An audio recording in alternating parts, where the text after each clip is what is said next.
আসসালামু আলাইকুম রহমতুল্লাহ বারকাত। ইসলামের দৃষ্টিতে বিড়াল পালনে কোনো অসুবিধা নেই, তবে হ্যাঁ, বিড়ালকে অবশ্যই খুব যত্ন করতে হবে। এবং বিড়ালের সাথে একজন সাহাবীর নামের সাথেও একটা সম্পর্ক আছে, আপনারা জানেন। অর্থাৎ আবু হুরায়রা রাদিয়াল্লাহু তাআলা আনহু, যিনি সবচেয়ে বেশি হাদিস বর্ণনা করেন, তার নামের সাথে বিড়ালের একটা সম্পর্ক রয়েছে। আবু হুরায়রা বলতেই বোঝায় বিড়ালের পিতা।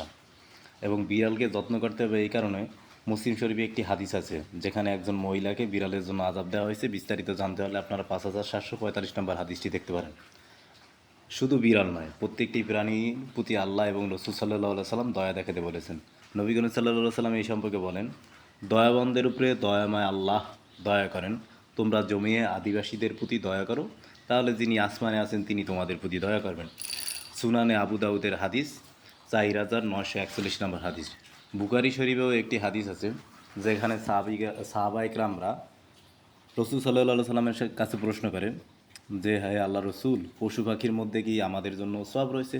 তিনি বলেন, প্রতিটি তাজা কলিজায় সওয়াব রয়েছেন। এটা 3467 নম্বর হাদিস।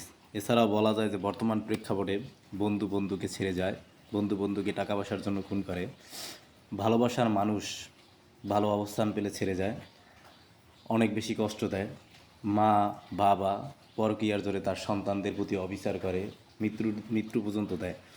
কিন্তু কোথাও আমার চোখে এখন পর্যন্ত পড়ে না যে প্রাণী তার মনিবের সাথে প্রতারণা করেছে, প্রাণী তার মনিবকে হত্যা করেছে, প্রাণী ভালো অবস্থানের জন্য তার মনিবকে ছেড়ে গেছে।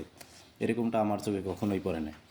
তো এবং পশু পাখি পালন করলে আমাদের একাকিত্বতা দূর হয়, বিষণ্ণতা দূর হয়।